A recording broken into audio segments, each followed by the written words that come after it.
ನಟಿ ಕೃಷ್ಣನ ಬಾಲ್ಯ ಕತೆ. ಗೋಕುಲ ಎಂಬ ಸುಂದರ ಗ್ರಾಮದಲ್ಲಿ ಯಮುನಾ ನದಿಯ ತೀರದಲ್ಲಿ ದೇವರ ಅವತಾರ ಎಂಬ ವಿಶೇಷ ಮಗುವೊಂದು ಜನಿಸಿದರು. ಆ ಮಗುವಿನ ಹೆಸರು ಕೃಷ್ಣ. ಆತನು ವಿಷ್ಣು ದೇವರ ಅವತಾರ.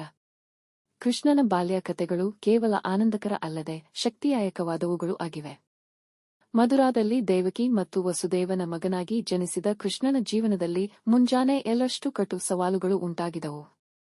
ಕಂಸನೇ ತನ್ನ ಉಲ್ಲಾಸವನ್ನು ಹೊಡೆದು ಹಾಕಲು ಆಶೆಪಟ್ಟಿದ್ದರಿಂದ ಕೃಷ್ಣನನ್ನು ಕೋಪದಿಂದಾಗಿ ಹೊಡೆದು ಹಾಕಲು ಭಯವಿದ್ದನು. ಕೃಷ್ಣನನ್ನು ರಕ್ಷಿಸಲು ವಸುದೇವನು ಕೃಷ್ಣನನ್ನು ಗೋಕುಲಕ್ಕೆ ಕರೆದೊಯ್ಯುವ ಮೂಲಕ ರಕ್ಷಿಸಿದನು. ಅಲ್ಲಿ ಯಶೋಧ ಮತ್ತು ನಂದನು ಕೃಷ್ಣನನ್ನು ಬೆಳೆಸಿದರು. ಆಗ ಕೃಷ್ಣನು ನಗುಮುಗಿಯಬಹುದಾದ ಮಗುವಾಗಿದ್ದನು. ತನ್ನ ಸಂತೋಷದ ಹಬ್ಬವಾಗಿ ಕೃಷ್ಣನು ಹೆಚ್ಚು ಸಂಖ್ಯೆಯು ಹಾಲು ಮತ್ತು ಬೆಲ್ಲವನ್ನು ತಿನ್ನುತ್ತಾನೆ ಎಂದು ಪ್ರಸಿದ್ಧಿಯಾಗಿದ್ದನು. ಕೃಷ್ಣನ ತೊಟ್ಟುಹರಟೆ ಮಾತ್ರ ಏಕಕಾಲದಲ್ಲಿ ಹೃದಯವನ್ನು ಗೆದ್ದಿತ್ತು. ಬಹಳಷ್ಟು ಕಾಲ ಕೃಷ್ಣನು ತನ್ನ ಗೆಳೆಯರೊಂದಿಗೆ ಒಟ್ಟು ಕಳವೆಗಳನ್ನು ಹೊಡೆದು ಮಹಿಳೆಯರ ಮನೆಯೊಳಗೆ ಹಾಲು ಚೀಸುವ ಹಠವಾಗಿ ಹೆಸರು ಮಾಡಿದ್ದನು.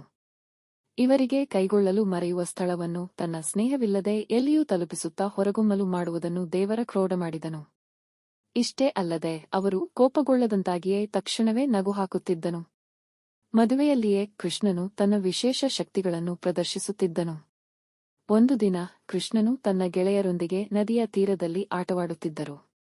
ಅವರು ನದಿಯೊಳಗೆ ಕಾಳಿಯ ಬೂಸು ಬಿಳುಪು ಹಾಕುತ್ತಿದ್ದ ಎಂದು ಕಂಡರು. ಕೃಷ್ಣನು ನದಿಗೆ ಎಣಿಸಿದ್ದನು ಮತ್ತು ಈ ಜಾತಿಯ ಸಮೀಕ್ಷೆಗೆ ತಲುಪುತ್ತಾ ಆ ಜೀವಿಗೆ ತೀವ್ರವಾಗಿ ಹೆಸರಿನಂತೆ ತಲುಪಿಸಿದನು. ಕಾಳಿಯನು ತನ್ನ ಕತ್ತಿಯ ಮೇಲೆ ಹೆಜ್ಜೆ ಹಾಕುತ್ತಾ ನದಿಯ ನೀರನ್ನು ಶುದ್ಧ ಮಾಡಿದನು. ಇದರಿಂದಾಗಿ ಗೋಕುಲದ ನಿವಾಸಿಗಳು ಕೃಷ್ಣನ ಶಕ್ತಿಯ ಧೈರ್ಯವನ್ನು ಪ್ರಶಂಸಿದರು. ಕೃಷ್ಣನ ಮಕ್ಕಳ ಕಾಲದ ಮತ್ತೊಂದು ಚಿದಾನಂದ ಕತೆ ಅವರ ಜೀವನದ ಬಗ್ಗೆ ಹಲವಾರು ವಿವರಣೆಗಳನ್ನು ನೀಡುತ್ತದೆ.